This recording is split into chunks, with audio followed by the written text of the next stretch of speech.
Good morning. Good morning. Extreme close up. Love it. So we made it into the kitchen. So excited. We've been threatening this.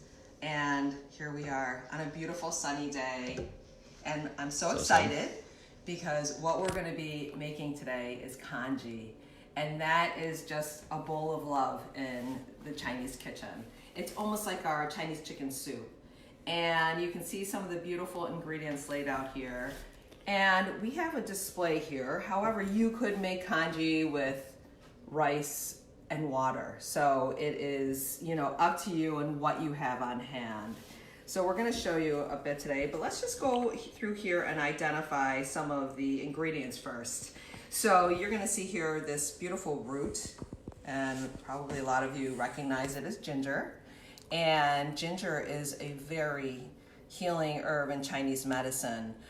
So all this food here is actually used as medicine as well. So each time you eat is an opportunity to help yourself feel better.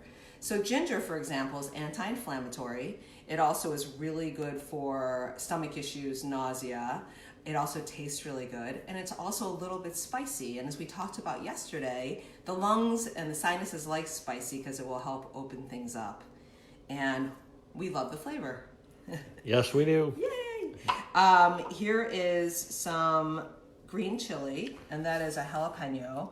And again, the spiciness is wonderful, and spicy peppers and chilies also have an anti-inflammatory effect as well as many healing effects. In fact, some of the components of certain hot peppers are used even topically, like capsaicin, to help out with inflammation and pain. We have a whole bulb of garlic here. We're going to be using 1 clove, or even, it depends on what you want in your congee, because congee, this rice porridge, is really open to your interpretation. But garlic is part of the allium family, as is the scallion, and we're going to be using that as a topper. And they both have everything the allium family has: antimicrobial, antibacterial effects, helps out with cardiovascular health, cholesterol levels. It is one of those things that's like a cure-all. It's wonderful. And if you're having a vampire problem, this is for you. And I have to tell you, Waverly wrote a book called Food, and it has a descriptor of different healing properties, and this is European point of view, and garlic is the largest chapter. Yeah, and we also love the way it tastes, and if you eat it with friends, then no one will mind your breath. All right, this is just the chopped up ginger. We peeled it and chopped it up because we're going to be tossing that right in there to cook. This is a chili garlic paste that will be used as a topper afterwards. You could also just cook it in, but this way, if you use it as a topper, some of the more spicy, pungent tasting ingredients, then people can add at their own will. And then after we plate up the congee or bowl up the congee, I'll show you some of these other things because I think most of them are toppers as well. So let's get to the cooking part. Now, can I ask you a question, Laura, that Sure. I don't know the answer to?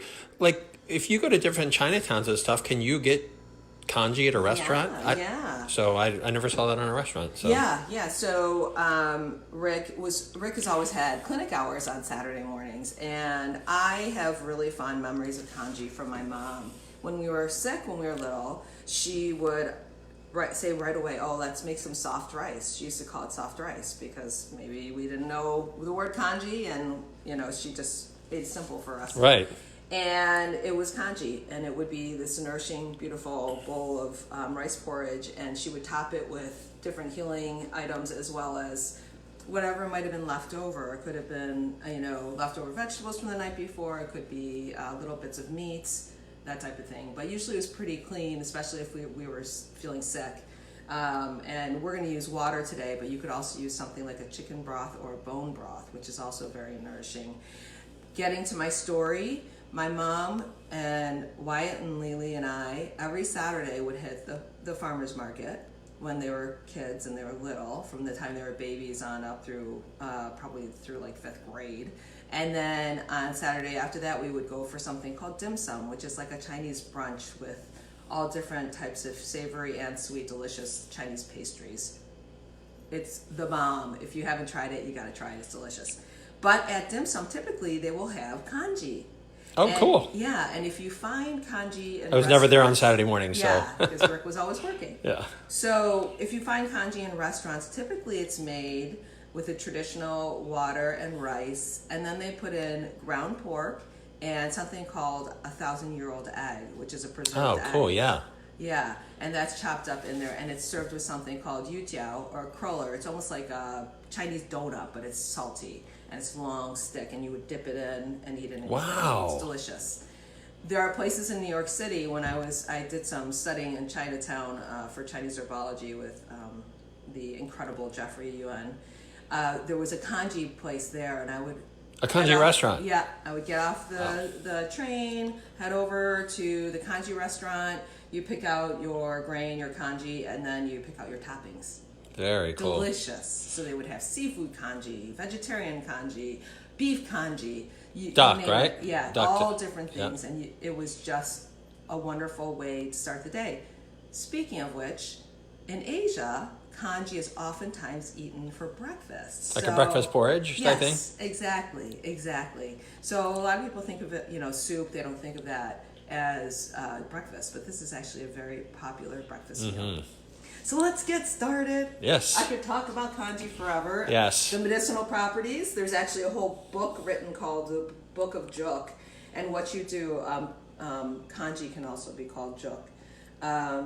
What you do with the congees is you add different medicinal herbs to it from the Chinese pharmacopoeia, or even from the Western herbal world you could do it. And you treat different diagnoses according to that herbal prescription. You can use that herbal prescription in cooking it in the congee. So you're eating it during the day because, again, food is medicine. Well, one of the comments that just came through, our friend Joanna Karp just said Instapot congee. Didn't know you could do. Joanna, I haven't done it yet. No, so thank you, Joanna, for that tip. And it can be slow cooker congee. I have read about Instapot congee, and apparently it takes like 15 minutes instead of like the slow cooker. You cook it on low for 5 to 6 hours. You could probably do it in 4 hours. So if you were doing it for overnight, you could throw the ingredients in the night before and then let it cook overnight. And in the morning you would have your congee and you could add your toppings. But the Instapot, I believe I read it takes like 15 minutes, but there's like a 15-minute cool down period too. So it becomes about a half hour. On the stovetop, you're there in about an hour, hour and a half. Some people like it longer if you like your congee a little bit more soft. So. Okay. All right, so we've got a cup of rice here. There's really not much instruction. I've got a cup of white rice. You'll see the ingredients on the counter, and this type of white rice, which is not always the brand we use, but since we're in our pause right now, I can't get some of the ingredients that I would normally use. A lot of times I'm sourcing things from the Asian grocery store, but that is not really on our path right now. So lovely that we can get these things at Wegmans. Yes. And they're accessible to a lot of people. Agreed. All right, so white rice. I'm just going to put it here in the strainer and give it a rinse. That's just to get rid of some of the impurities. I'm using our filtered water tap. We have a whole house filtration system. So Now, Laura, may I ask you, some people may ask, can you use brown rice? I've only had it with yes. white. You can use brown rice, you can use millet, you can use quinoa. Oh, wow. You can use all different grains. Okay. So it really is a convenient dish. So Okay. it depends on what you have on hand. So I rinsed my rice, and that just gets off some of the impurities, if there's anything on there. If you're making regular rice, it'll make it less sticky. With the congee, if it's sticky, it really doesn't make a difference because we're going to put it right in this. I like to use a heavy pot. We love our cast iron. Because it gives a little bit more of an even warming as you do it, but really not necessary. Any pot will do. I've even read recipes where people do it in their rice cooker, which is pretty amazing. So the ratio is usually 8-1, so 1 cup of grain to 8 cups. This is the super measuring cup. Yes, this is 4 cups. And it depends on how the consistency you want your congee. Some people will do it so that it's 10-1, 10 cups of fluid to 1 cup of rice. It depends on what you want. I, of course, have a cooked pot going, so I'll show you that. And I would say I used 8 cups of fluid to 1 cup of rice for that. So I'm pouring this in. I'm going to start with the 8-1. The good thing, if you start with less, You can always add in more fluid, but if you have too much fluid, I guess you could just let it boil longer and it would cook down. But you can also use leftover rice. It cuts the time in like half, and you just use less water.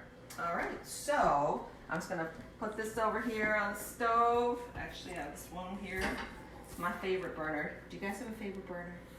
We have a favorite burner. Yeah, we definitely do. Yes. Yes. We might even arm wrestle over this burner. It's true. We both cook a lot. Laura cooks more. Laura cooks in the house. Yeah, that's true. It's my burner. Yeah.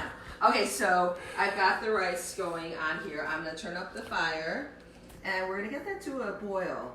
And that's gonna cook for about an hour and a half. When it starts boiling, you can half cover it if you want. Just get it down to just a low boil, almost like a simmer, and it just hangs out.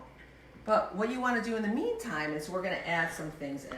So we have a clove of garlic, and I'm just gonna smash here to get the paper off, and then we're gonna cut that, just chop that up. It doesn't have to be chopped up really fine.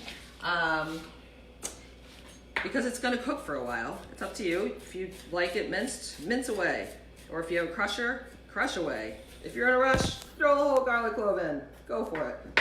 And if you love garlic, then you can always just put in 2 cloves or 3 cloves. All right, so I'm just pop that in there. And then we have our ginger. And I'm gonna do about a tablespoon of that. I love ginger, and it has so many great properties. And right now, when it's cold out, we just had snow. Ginger's very warming, and it's good for the tummy. The tummy likes warmth. We talked about it being this 100-degree boiling soup pot. All right, I'm just gonna go. Can I tell an anecdotal story? I've only had stomach flu once. It was on Christmas Eve several years ago. I didn't want to eat anything. I didn't want to breathe. And at the end of the day, Laura made congee for me, and I'm not kidding. It was literally like a magic bullet. It cured me. I'm not kidding. Yes. I couldn't eat, drink, nothing. And I mean, she gave me congee with these 2 ingredients, garlic and ginger in it. And boy, I'll tell you, it was remarkable. So I've got a teaspoon actually of Himalayan sea salt. Himalayan sea salt has some nice minerals in it, and it doesn't have the additives that white table salt would have in it. So we're gonna sprinkle that in there. And then we're just gonna give it a few grinds of black pepper.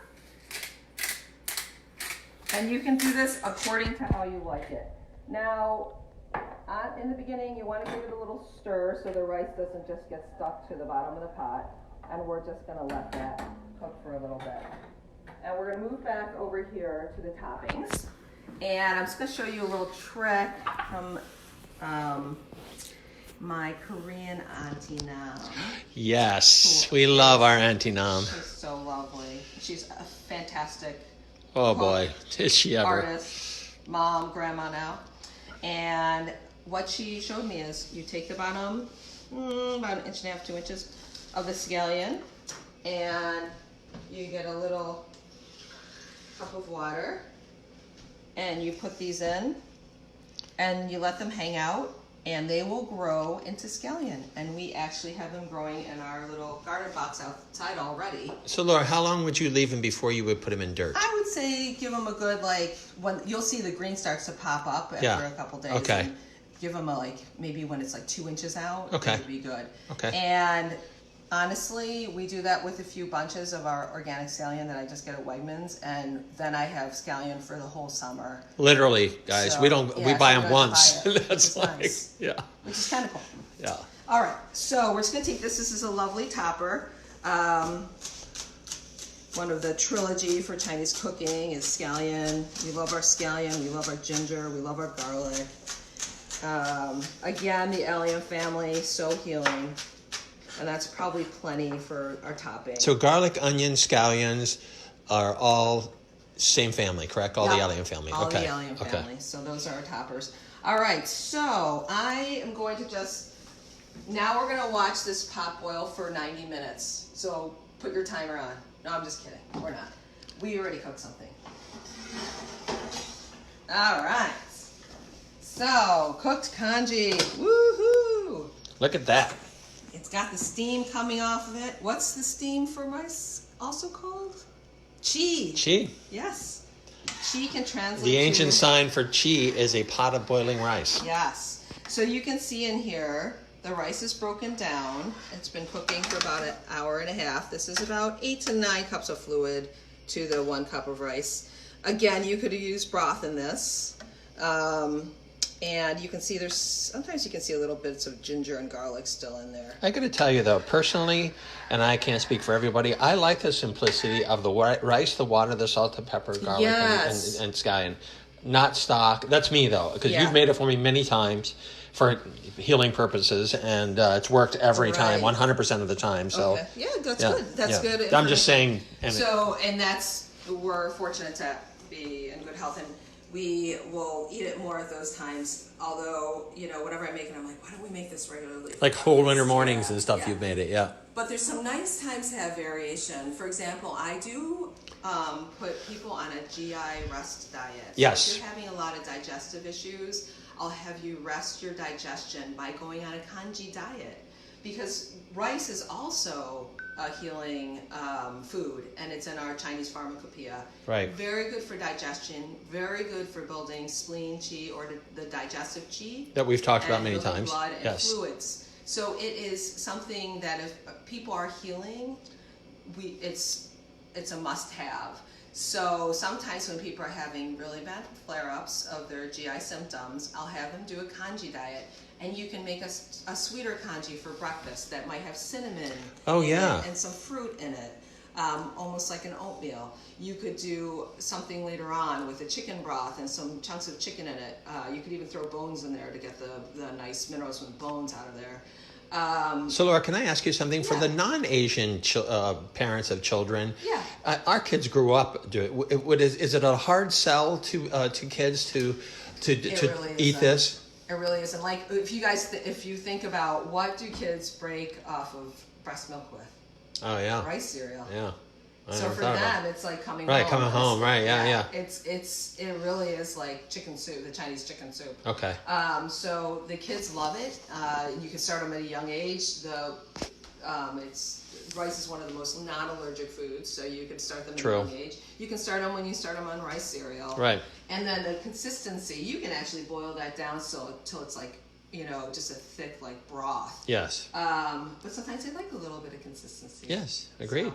All right, so let's bowl this up just so you can see what we do with our toppings, because the Congee is all about the toppings. And we're about the toppings. topping freaks Yes. too. So. So I'm just gonna put some of this in a bowl here. Look at me. I already got some on the sides. And we use kind of a bigger bowl just to For demo purposes. demo. Here we go. Usually we'd use like a rice bowl or something, right, Laura? Where should I put this? Here then? Yeah, I think that's good. Yeah, that's good right there, because all your toppings are nearby. All right, so then we have our toppings. Do you mind if I move this? Yay. Sure. Move it right out of the way. Yeah. That's pretty. How did that end up? I don't- the single scallion, the rebellious one. All right, so I probably shouldn't stick my hands in the hot chili oil. Yeah, probably so not. I've got a few things here.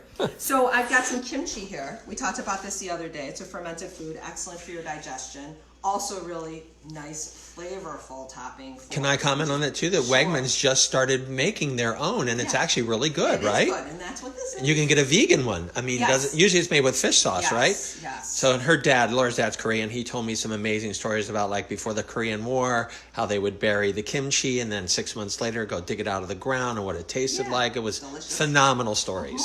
So, and you know the microbiome issue, so that's your expertise. So. All right, so let's take a look here. We have one of our little jammy eggs. There's always this quest in our household to get these jammy eggs perfect for our ramen, so that they're a little runny inside. This one is a little bit like a soft-boiled egg. I did not cook it long enough, but still will be delicious. All right, so we're gonna put one of these buggers right in here. It's the center of attention. You could use meat if you wanted to do that. You don't have to. I'm gonna put a little bit of this chili in there. Because we like spicy. Yeah, and we talk about eating the rainbow, so here you go. Got some colors going on. Let's put a little bit of this hot chili in there, the chili garlic. And everybody, look at this already. I mean, just the colors, just that. And we have here, I don't think I'm going to use any more pepper. This, actually, I'm going to put my kimchi in first. I love my kimchi. I can't dish out kimchi with. So we got red, green, yellow, orange, orangish red. Yeah, beautiful kimchi. And then I will do a little bit of scallion first because then we can do the sprinkles on top, right? We got some white here. What did we say about white food yesterday? Everybody remember? Oh, good for the lungs. Yep. All right, and it's also a little spicy. All right, so then we have these delicious spicy peanuts, which are a favorite Asian snack, and they have all these little peppers in there, these Szechuan peppercorns. Delicious. All right, we're gonna put a few in there. Now, would that be purchased at an Asian market, Laura? Everything else is Wegmans. Would that be an Asian market? This would be more of an Asian market, and Okay. but you can certainly just use regular peanuts. Sure, yeah. Or any nut. Right. Nuts have so many wonderful properties. Walnuts are great in Chinese medicine. Wonderful So, fats in there. So, and then this is one of my favorite little prizes here. This is called furikake in Japanese cooking, and it is a topping that oftentimes people use on rice and noodles. And Tribe by Weight, which is the wellness community that we started at Balance, makes this. We make this. So this has got 5 different seeds in it, including regular sesame seeds, black sesame seeds. It also has a little bit of Korean hot pepper in it. It has seaweed in it, and seaweed again, such a healing food. was it with nori that you used? Yes. Yeah, yes, dried nori. Okay. And yeah, it's delicious. So we're gonna put a little bit of that on. Sprinkle some of that. Come on, guys, look at this. And there you have it. 2 other things that I like to have because you don't know. And this is, except for the egg, this is all vegan. Yes. For those vegans out there. Yes, So and you could definitely skip the egg. yeah. And do an alternative. You could do something like tofu or beans. Right. All right, I'm just going to do a little sprinkling of soy sauce. And I love a little bit of toasted sesame oil. Yes. Oh, God, yeah. And again, all these things are, this is a Wegmans brand toasted oil, incidentally. And really wonderful to have some good fats in there. All right, that's it. Now, do I get to be on the food shows and taste it? We call her the Chinese Martha Stewart, so, you know. I'm going to mix it up a little bit. It's not going to look pretty anymore. And I'm going to I should just put the huge hunkin' egg in my mouth. Mmm. Nice. Almost as good as Mama Chase, but not quite. Yeah, but all your food's made with love, just like hers was. So. Thank you for joining me. We'll have more in the kitchen coming up, and we went way over time. Now I know about cooking. This is a simple dish. We'll edit the next time. I'm just gonna put my hand there, guys. Bye, everybody. Take care. Thanks for joining us again. Have a great weekend. Take care. We'll see you tomorrow.